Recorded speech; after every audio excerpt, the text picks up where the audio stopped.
However, I have never felt obliged to set myself up as a salesman. Okay? A general argument that sometimes journalists usually make this, well, it may do some good. What's wrong with selling supplements? Well, there is this thing, shamanism from the Bible. Okay? This is the practice of an old man sleeping with, but not necessarily having sex with a young woman in order to preserve his youth.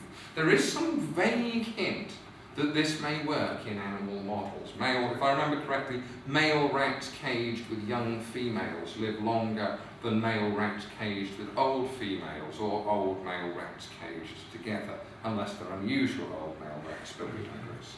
Okay? However, the fact there may be something in it has yet to make me set myself up as the owner of a lap dancing club and claim that it's not just exciting, but will actually lengthen your lifespan.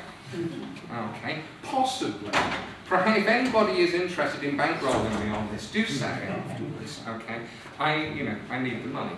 And the third type of sort of problem person are visionaries. And this is a good audience to speak to because it's something that I think sits on the fringes when we discuss progressive ideas. And I am a big fan of progress with a capital P. Okay?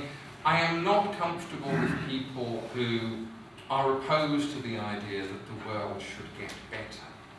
Right? But what we do get when we discuss progress is we get visionaries. And these are prophets of things to come. And they're often a big problem. Okay? Because they get airtime and they get followers. This is my favourite visionary. This is Aubrey, some of you will know. Okay?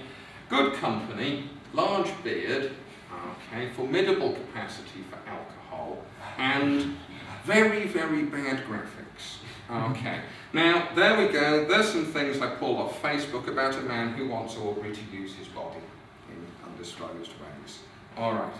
So, why are visionaries tough to deal with? And I speak, I've got half my time, probably a bit more these days. I'm actually in the lab doing things. The other half, I'm actually trying to make a grounded case for why a DHEA drug trial might be a good idea.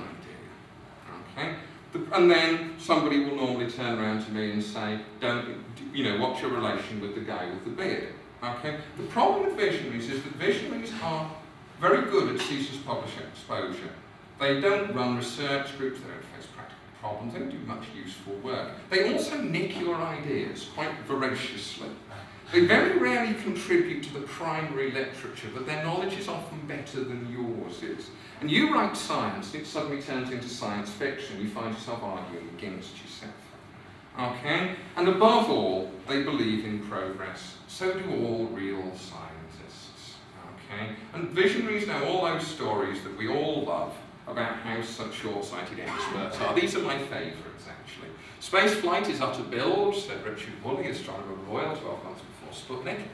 Anyone who expects a source of power from the atom is talking moonshine, said Rutherford, shortly before Hiroshima. And when there are immortality pills in W.H. Smith's I'll be the Prime Minister of Venus, I said to the BBC on one occasion, when I can't remember if the mic was on or off and we were having a beer. I believe became quote of the day on Radio 5 and nearly caused a road accident. My friend of mine heard it. So, okay, what's the point of this? Experts are not expert about everything, alright? People make the deftest ex cathedra statements, and they do genuinely, that classic thing, people overestimate where stuff is going to be in 2 years and underestimate where it's going to be in 10. Experts make mistakes. So do visionaries, persuasive prophets of the future, and they do it with higher frequency. Okay? One of the most important things in the world is that visions of the future do not age like wine. I have a hobby. I collect old, popular, what the future will look like books. And do you know, this is probably the only audience that might actually do the same thing. It's really cool. Okay? There's me in 1967. Okay? That's my son. Visions of the future do change. Anybody got this one in their library? The Biological Time Bomb. 1967, year I was born. I hope that everyone concerned for the future of human society will read this book. Okay, one of our best and most readable of all writers on science is the Daily Tory graph. Okay, imagine a child born 100 years after its father's death. And what's handy about this is, I don't know, anybody work in management, were Gantt charts around in 67? No? Okay, there you go. Useful pub quiz question. When were Gantt charts invented? But it gives us a table of when great breakthroughs will be expected. And here they are. Okay?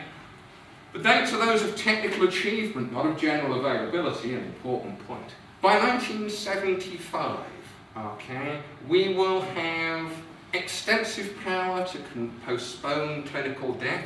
We will have a drug that erases your memory. It's called alcohol. Okay. All right. An imperfect artificial placenta, mind-modifying drugs, and the regulation of desire. This is the 70s. This is boogie nights. Okay. By 2000, this is now.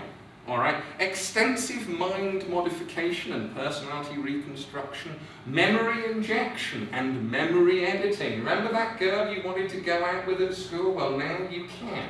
Download, plug in, and enjoy. Okay. Experience may differ from that actually depicted. Okay. Life copying and reconstructed, or I don't know what the bloody hell that means. I'm really sorry. Okay. Total synthesis of unicellular organisms. My arse. Sorry about that. This is going to have an over 18 warning on YouTube, isn't it? Okay. Man-animal chimeras. Okay. Right, there we go. What else have we got? Control of aging and the extension of lifespan. Okay, it's now. Synthesis of complex living organisms. Nope. Disembodied brains, only on Futurama. Brain-computer links, God only knows. Cloned people, well, there are certainly people walking around the streets who could be cloned. There we go. Man-machine chimeras and the indefinite postponement of death. You are now living in the era where it will be possible to spend a year dead for tax reasons. Okay?